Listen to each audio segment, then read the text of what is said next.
Welcome to the podcast, where you better tune in. You can see the picture, all you gotta do is zoom in. You in your man cave, it's no time for your girlfriend. They talk about the Sixers and how the Sixers gonna win. If they take the loss, they gonna hear BG going in. Jenny from the block, that's a lot. They was up 10, now they down 5. You can see it in his eyes, he a fan for life, and he sitting courtside. Sports guy, if you know me, I'ma say fly. High cross you over like when they had AI. I still the ball, I ain't ask you, may I? Not at my house, they can back. I ain't gotta try. Maxi for the 3, he try and win. They don't want the time. B try and win. I don't wanna see that boy cry and live by the gun. I'ma shoot. I don't wanna die to eat, sleep sixes. You should know that it's game time.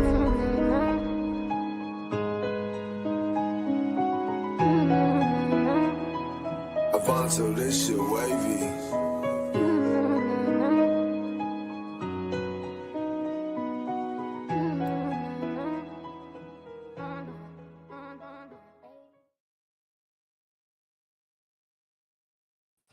Welcome back to Eat Sleep Sixers. I am your boy BG. I got my dog 215, the sports guy, with me. And we got a special guest here tonight, y'all. We got Lauren, fan of the year. If you've been in any Sixers group, if you know the Sixers, if you know true Sixers fans, you know this space right here. And we blessed to have her in our presence tonight before we play the Lakers. Now, be clear. Before I give y'all the floor, be clear. I wanted to start the night talking about the last game, but the way this West Coast trip is working, we're not doing post games, but we can start our pre-games praising the team for playing well the nights before. But man, we got to start somewhere that I didn't think we was going to have to start on this day, even though I knew today was the trade deadline.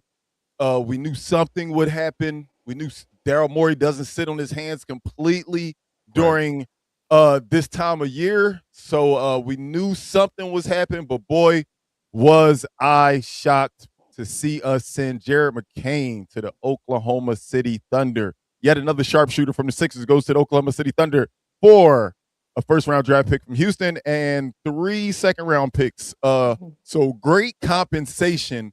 Right. But what do y'all feel about what we lost? I want to give it to you first, Lauren. Absolutely.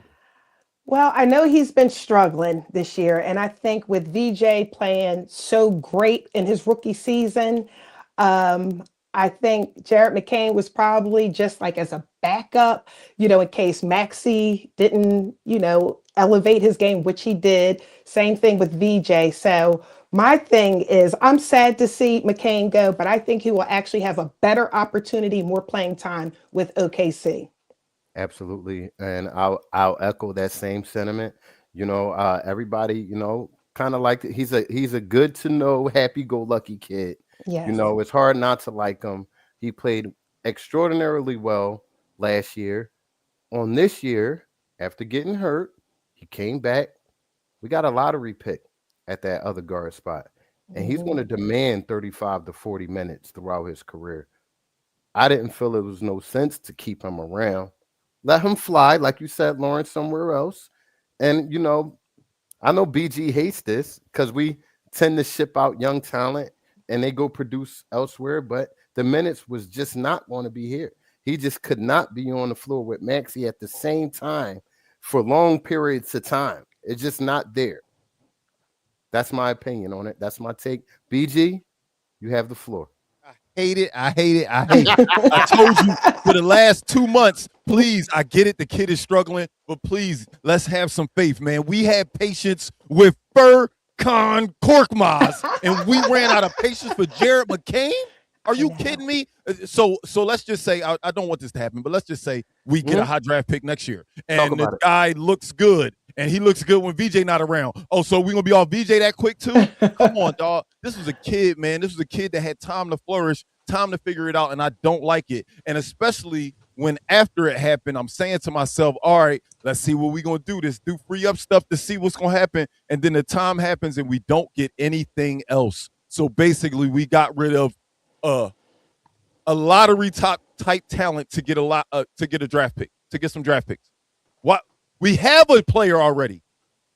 Like, are we looking for what the future is going to be when we have somebody that could be a part of our future? I hate it. I do love the fact that we was able to get – no, I'm not done. No. I do love the fact that we was able to give a guy like Dominic Barlow an actual contract. I do love that. But it has to be more – I don't love that it seems like every year at the trade deadline, most times it's not us trying Corey, to what find up? that piece, trying to find that piece to make us a championship contender. Is us trying to find that piece to not have to pay the luxury tax. And I'm sick of that. I'm a fan and I want to see a championship. I want to see them go all in for something at the deadline, not say, hey, let's make sure we set up for the future and we don't have to pay no extra money this year and we got draft picks later. At what point are we going to push our chips on the table and say, let's go for a championship?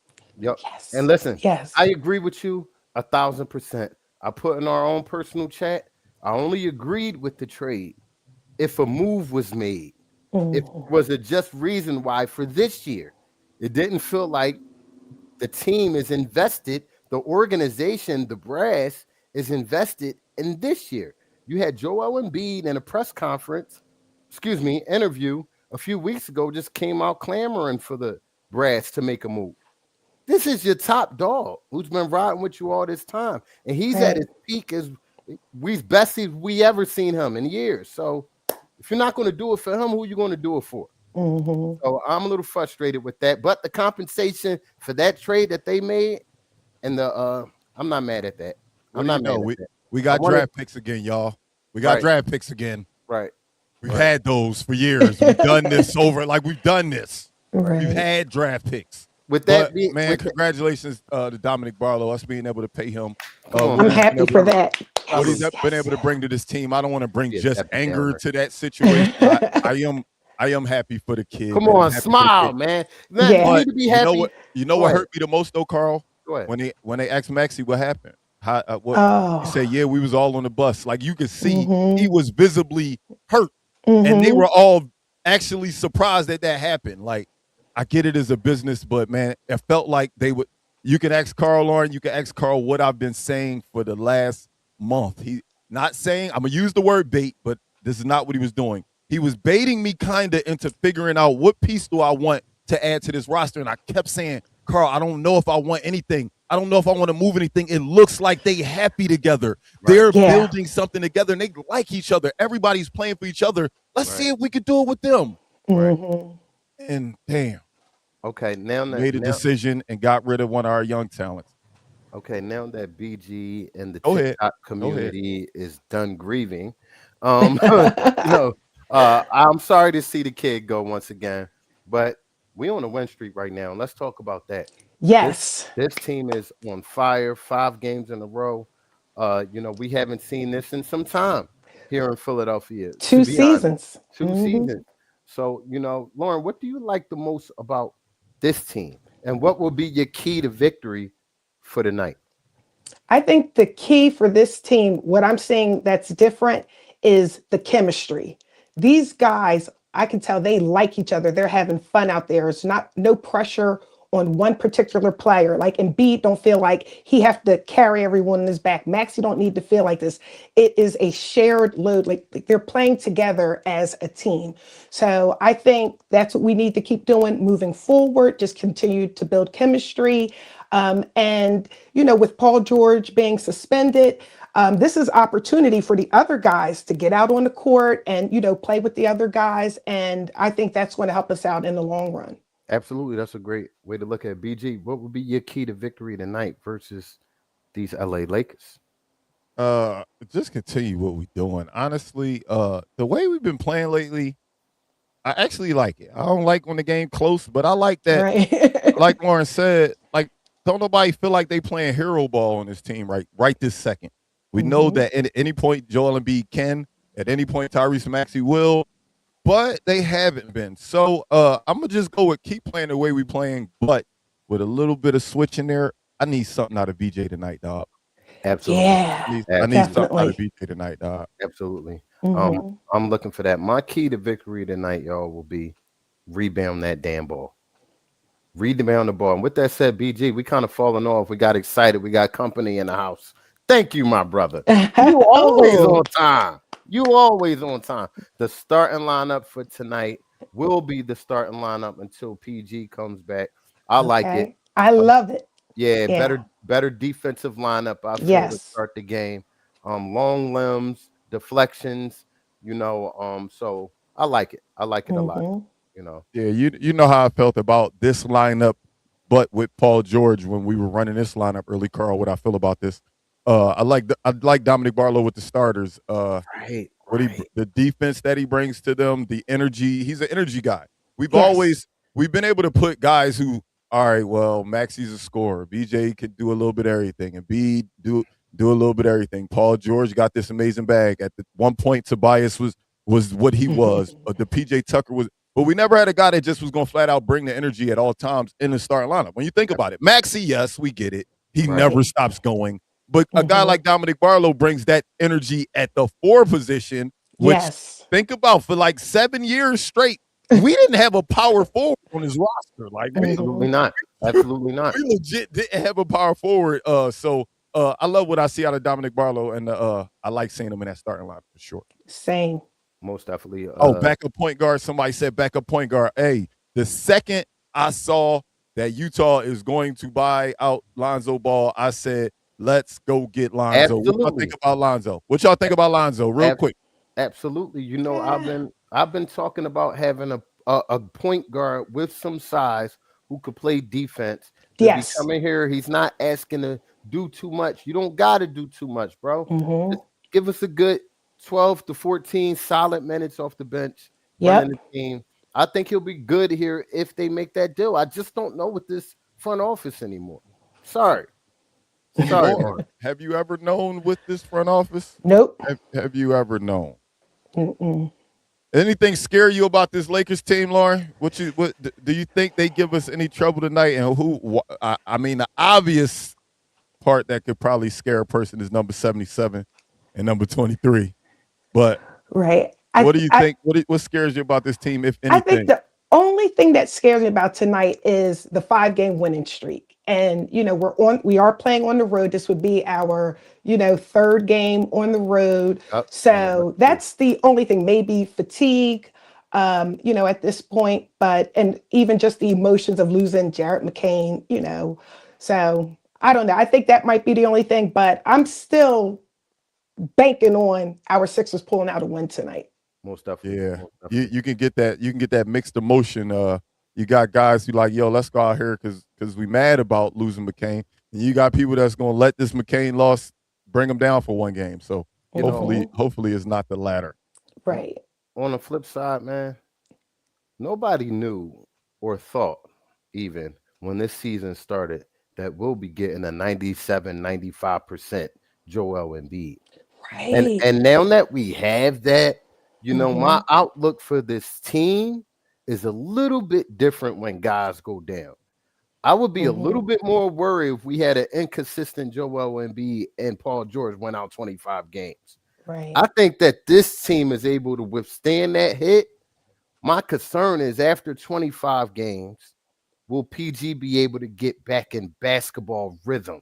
You know, Well, I'm hearing that he is able to still practice with the team, still able to travel. So, you know, he'll be able to kind of, you know, work out with the guys, which I think is huge. And when you think about it, with the 25-game suspension, was he really going to play all 25 games? Nope. He was probably Right, going to play half 13? of them. Yeah, at the most. So we just got to figure out how to win those games. But we've been doing it all season long without, you know, PG, without Embiid, without Kelly Oubre. This team just finds ways to win games. So I'm feeling good about it. Yeah. Well, I hear you, Albert, but I am optimistic. If you don't watch this show, welcome. You know, I'm Mr. Optimistic. Same. You know, I've been thinking he's going to be 100% every year. I've been saying that, but this year I'm right a little bit. So God bless him, and we prayed for him before the season start. You know what I mean? But you know, I'm excited about this team right now, and I've said it before. The one thing that does concern me about this team is the bench, and I don't know if we can get past that without adding someone in this buyout.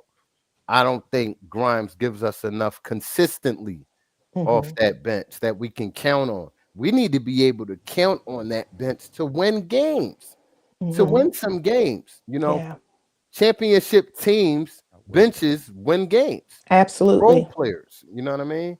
I need to see that. I need to see that. BG, what were you whispering under your breath? I wasn't whispering. I thought you were saying we needed them to like win games. Like they had to be it. They got to be able to swing games. They ain't gonna win the games. Exactly. The stars got to win the games. Right. We need our bench to be able to swing games. Exactly. Absolutely. That's why I didn't say it out loud. I was like, oh, he's saying in order for us to win, they have to play well. You weren't saying they got to do their part. They got to do their part. I don't think the bench is utilized correctly though. Like I don't care who go out there. It feel like when the bench out there, they more than likely with some starters who taking all the shots. Then when it's all bench lineup, Grimes taking all the shots. Like so, I just don't know if my favorite number ever is going to be consistent anymore for our bench because I feel like we don't utilize them the correct way. Understood. Nick Nurse has been a topic of discussion for us for quite a while. Lauren, we have not heard your thoughts on Nick Nurse. Now, see, I am the total optimist. I like to find the good in everyone. I think Nick Nurse is doing a decent job considering the cards that he's been dealt. Well, listen, think about the injuries, right? He had to figure out a way with our three big players have been out and just the inconsistency of who's going to be in the lineup. I think he found ways to, get this team. It all starts with just how everyone is in the locker room. So I think it starts at the top. And I think he's gotten these guys to really rally around each other and to go out there and play harder. Like, I think we're watching probably the best basketball that I've seen in a long time. Now, yes, that's the players. And I know Nick Nurse, I question some of his, rotations and who's coming in and out the game. But I think for the most part, I would give him a decent grade. I'm not going to. What's the grade then? Tell me the grade then. What's the grade? We put you on the spot. You can't just say decent. You can't just say decent. Yes, I'm going to give Nick Nurse right now a B+. Plus? Yes. Plus? Yes. That means like in a second with one good stretch, he could be on the honor roll. No. Hey, what is your? Well, tell me what your thing is. We're giving grades. We're giving mid-season grades. Yes, mid-season grade. I love this. My thing with Nick Nurse is I don't feel like he puts us in position to win. I think he relies on the fact that we got a lot of talent. A lot of times he don't run plays, he don't make adjustments. We lose coming out the locker room. My big thing, Lauren, is coming out in the first quarter and coming out of the third quarter. That's on the game plan. That's on the coach. So if we constantly lose in first quarters and third quarters, that's true. God, no. You know what? Okay. You know what, Lauren? That's true. Lauren, listen, you swung my vote. If we fix that third quarter thing, which we did the last game against the Warriors, we did outscore the Warriors in the third quarter. So if we fix that, then I feel like we only need to make minor tweaks to get to that next level. I think Nick Nurse is doing a fine job right now. I'm not saying we're ready to go to the finals, but I think just like this team is learning each other, I think Nick Nurse is learning this team and the different rotations with the suspension. He's dealing with not only injuries, now he's dealing with suspensions. I think as a coach, he's adjusting, and I'm going to give him the benefit of the doubt for that.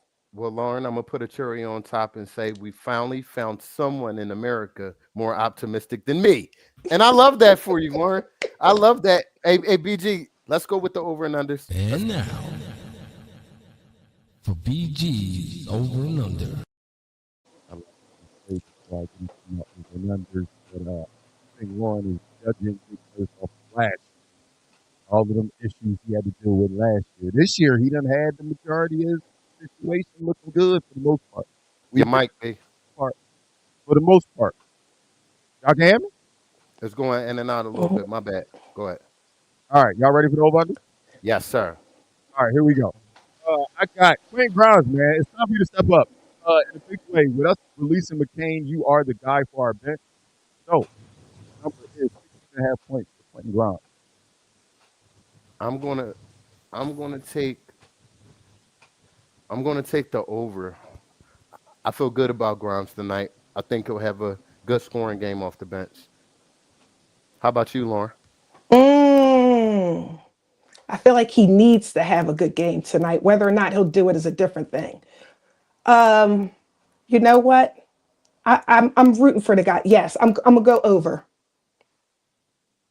Over for Lauren. Let me see. I'm gonna take the over as well. I think Grimes steps up in a big way. on the offensive end because he has to, man. That was a that was a big statement getting rid of McCain. So Grimes is your time now. So I'm gonna go with the over. Absolutely. That number's the same for a guy in a starting lineup. Everybody's favorite, man. Everybody's favorite rookie in Philadelphia. But we haven't been getting. His stat lines hasn't caused losses, and a lot of the extra stuff he does has caused wins. So I don't think it's been that glaring. But VJ has got to be better late. As of late, he hasn't been shooting the ball well. So I'm still keeping that number where I expect him to be at, though. 16.5 for him as well in the starting lineup. I'm gonna take the over. I'm gonna take the over. I think he's trending upwards. He's starting to get out of that little wall, the rookie wall that he hit. I agree. Okay.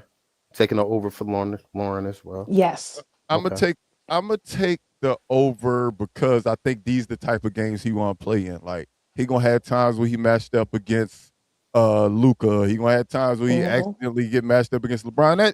That just ups your energy and gets you a little.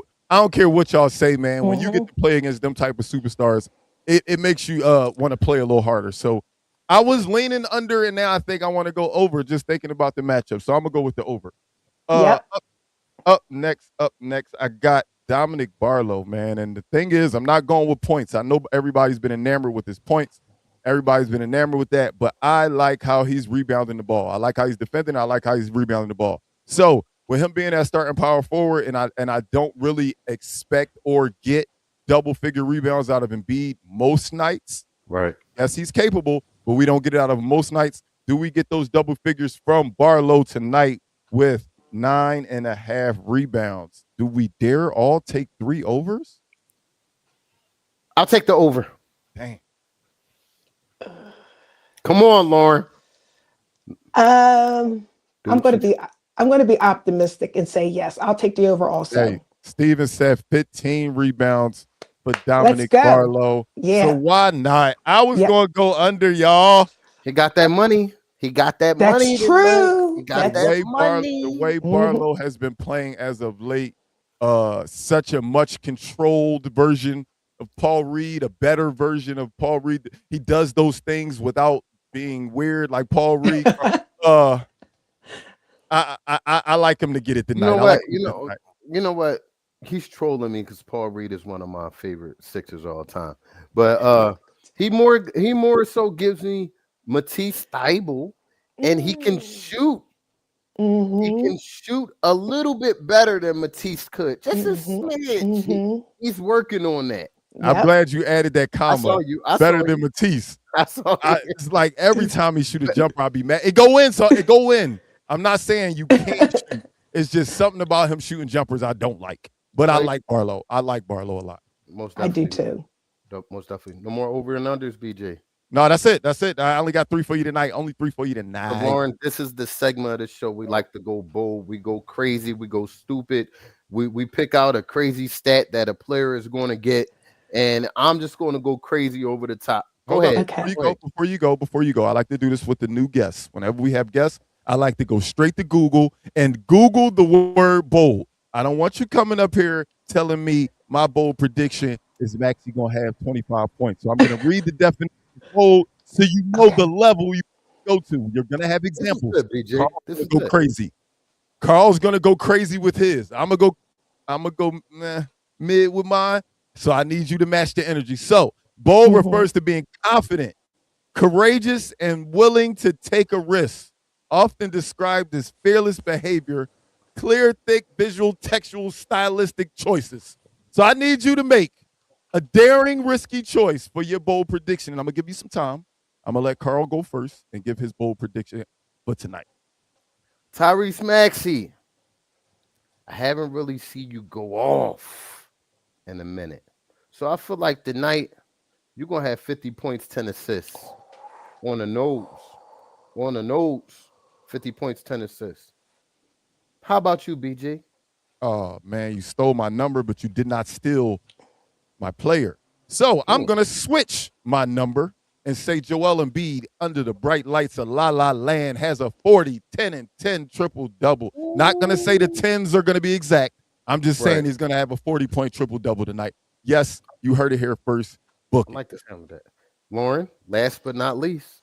Okay, I'm going to say kind of like what you were saying. I think Maxi is going to have, I'm not Maxi, VJ is going to have a big game tonight. He likes the lights, of Los Yeah, he Angeles. does. He played does. well in Madison Square Garden against the Knicks. He had that big game. So I'm thinking VJ is going to have 35 points and he's going to have 6 steals. And she put a double down on it. She said, don't think I'm just going to say the 35. She said, 35 BG, I heard. She said, BG, I 6 heard steals. the definition. I heard Yes. what you said. 6 I heard. steals. She said, Carl started with 50, and then you said 40-point triple-double. I got this. He said, I raised raised y'all. I raised y'all. And we love it. And you know what else we love? Lauren, we love the fact that, you came on here willingly. You've been amazing. We'll say this in front of everybody. We love to have you on again. Our people will be in touch. Yes, thank For you you. to be on again. Do you have anything you want to say before we get out of here? I want to thank you guys for reaching out to me. I love this. I love talking Sixers. This is past my this is normally the time I'm getting ready for bed, But normally. yeah, but I do. I thank y'all so much. I really, really appreciate this. Most definitely. We definitely had fun with you tonight, man. I've been wanting to get you on the screen for a while. You rub shoulders with a lot of people that me and Carl talk Sixers with. So I knew it was only a matter of time for you till you was gonna come and bless us with your presence. And we definitely appreciate you, the whole East Leaf Sixers family. Even though the rest of the co-hosts couldn't be here, dog, we bow down and we thank you for joining us tonight. Thank you, guys. Hey, man, y'all, look at the top of the screen. Why y'all tripping, man? We on Spotify, Apple Podcasts, iHeartRadio, Facebook, X, Instagram, YouTube, and Twitch, man. We go by word of mouth advertising. So don't forget to tell a friend, to tell a friend, to tell a friend about the East Leaf Sixers podcast, man. We are here every single pregame for 30 minutes. And when we're not on the West Coast, every single postgame for 30 minutes. So come on and join us, man. You already know what time it is, man. We'll be back the next game for pregame. Hopefully we talking about this Lakers W. Let's go Sixers. Let's go. Here they come.